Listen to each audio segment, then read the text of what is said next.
Assalamualaikum warahmatullahi wabarakatuh. Salam sehat, salam sejahtera buat kita semua. Yang terhormat, dosen pembimbing Profesor Yeni Rusdina SKP, MA, PPSC, PhD. Izinkan pada kesempatan yang baik ini, saya mempresentasikan hasil analisis konsep self-efikasi yang telah saya kerjakan. Perkenalkan, saya Didi Kurniawan, NPM 2306198192.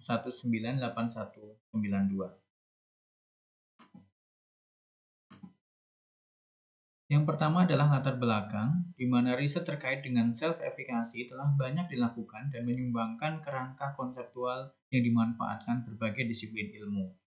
Konsep definisikan sebagai kata atau frasa yang merangkum ide, pengamatan, dan pengalaman untuk memberikan gambaran yang dapat memfasilitasi komunikasi dan pemahaman fenomena. Belum jelasnya self-efikasi pada family caregiver, maka memerlukan sebuah analisis konsep terkait dengan self-efikasi yang memiliki tujuan spesifik, yaitu self-efikasi keluarga yang mengasuh lansia dengan risiko jatuh. Nah, untuk pengembangan konsep ini sangat penting untuk keseluruhan proses pengembangan pengetahuan dalam keperawatan, sehingga memerlukan strategi untuk mengembangkan lebih lanjut konsep-konsep yang telah didefinisikan sebelumnya dan memajukan ke tingkat perkembangan berikut. Analisis yang digunakan dapat membantu mengidentifikasi makna konsep dan menjelaskan ambiguitas yang melingkupinya. Efikasi diri merupakan fenomena yang penting bagi keluarga dalam memahami bagaimana mengasuh lansia dengan risiko jatuh. Meskipun sebagian besar lansia tinggal bersama keluarga, akan tetapi risiko jatuh akibat faktor intrinsik dan ekstrinsik yaitu sebesar 71,9%. Kondisi tersebut berhubungan dengan tingkat pengetahuan, sikap, dan keterampilan keluarga tentang risiko jatuh dan pencegahan jatuh pada lansia yang tinggal bersama dengan mereka.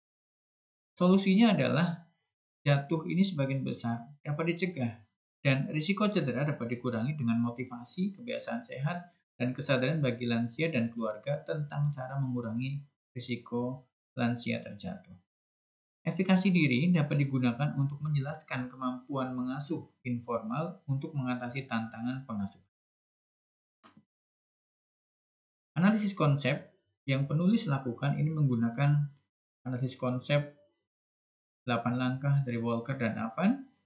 Yang pertama adalah seleksi konsep. Konsep yang dipilih yaitu self-efikasi khususnya pada keluarga yang merawat lansia dengan risiko jatuh. Kemudian yang kedua, menetapkan tujuan. Tujuannya yaitu untuk memperjelas konsep self-efikasi dan bagaimana penerapannya oleh keluarga dalam mengasuh lansia dengan risiko jatuh. Yang ketiga adalah identifikasi semua konsep yang ditemukan. Penelusuran literatur yang mengidentifikasi konsep self-efikasi ini melalui Scopus, ProQuest, Clinical Key Nursing, dan PubMed. Penulis mempertimbangkan untuk tidak membatasi seluruh penggunaan konsep dari berbagai disiplin ilmu seperti keperawatan, kedokteran, psikologi, dan lain-lain.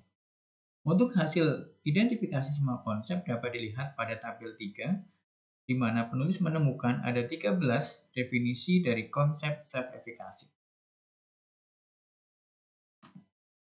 Tahap yang keempat adalah determining the defining attribute. Atribut dibentuk dengan mendemonstrasikan kelompok atribut yang paling sering dihubungkan dengan konsep dan memungkinkan studi tentang wawasan yang lebih luas terhadap konsep tersebut. Untuk hasil dari tahap 4 ini, yaitu tahap keyword cluster of self-efficacy, dapat dilihat di tabel 4. Ya, di sini bahwa kita peroleh ada 5 atribut, yaitu yang pertama keyakinan yang berasal dari keyword clusternya ada keyakinan individu, kemudian keyakinan seorang, dorongan di dalam diri, perasaan terhadap kecukupan. Kemudian atribut yang kedua adalah kemampuan, ya, yang berasal dari berbagai sumber yang sudah dicantumkan. Kemudian kemampuan, ada juga kekuatan keywordnya. Kemudian yang ketiga adalah mencapai tujuan tertentu.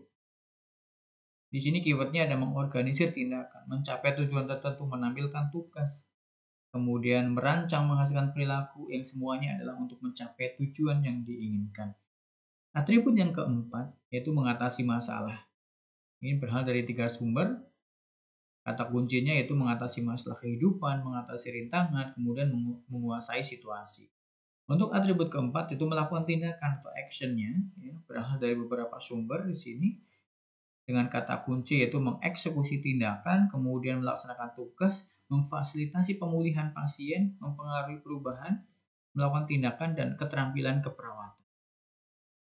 Jadi berdasarkan defining atribut tersebut, maka dirumuskan definisi operasional self-efficacy adalah keyakinan yang dimiliki oleh individu atau keluarga tentang kemampuannya dalam mengatasi masalah dan melakukan tindakan untuk mencapai tujuan yang telah ditetapkan.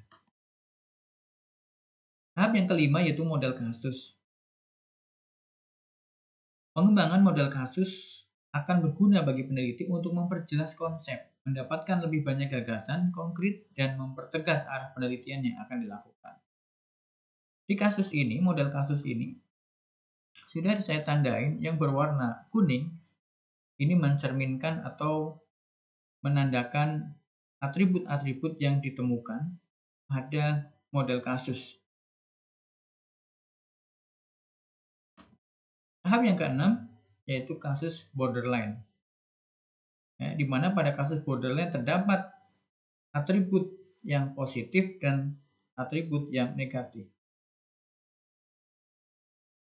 Di sini pada kalimat-kalimat yang ditandai kuning, contohnya berdasarkan pengalaman kejadian tersebut, Tuan A bersama istrinya mulai menyadari pentingnya mencegah jatuh.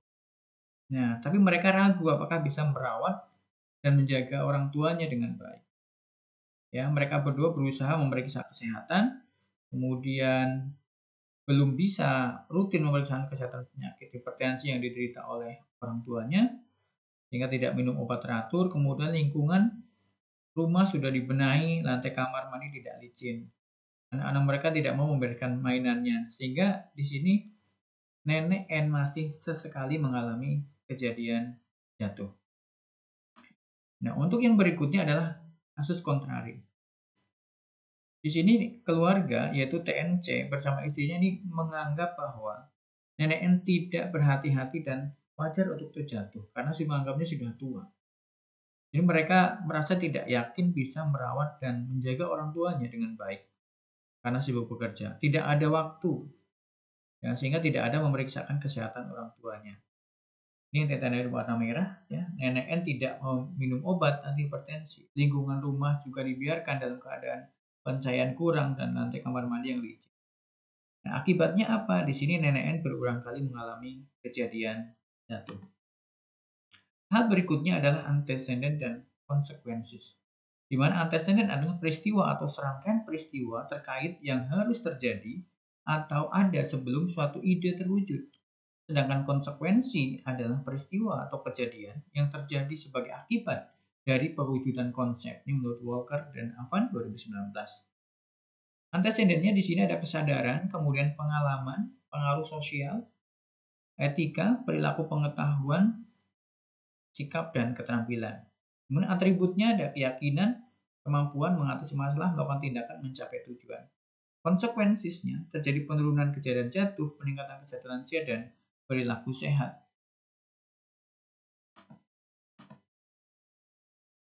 Yang terakhir adalah mendefinisikan empirical reference. Referensi empiris adalah kelas peristiwa aktual yang kehadirannya berfungsi sebagai contoh konteks di mana ide tersebut digunakan. Rujukan empiris dimaksudkan untuk mengukur atribut dan bukan merupakan alat ukur untuk mengukur konsep. Di sini ada kegigihan perilaku atau self-resiliensis dan behavioral persistent, kemudian pencapaian kinerja atau performance achievement, keterampilan mengatasi dan adaptasi, kepercayaan diri atau self-confident. Terima kasih. Cukup sekian presentasi yang saya sajikan, mudah-mudahan bermanfaat. Mohon masukan dan saran, kurang lebih mohon maaf. Assalamualaikum warahmatullahi wabarakatuh.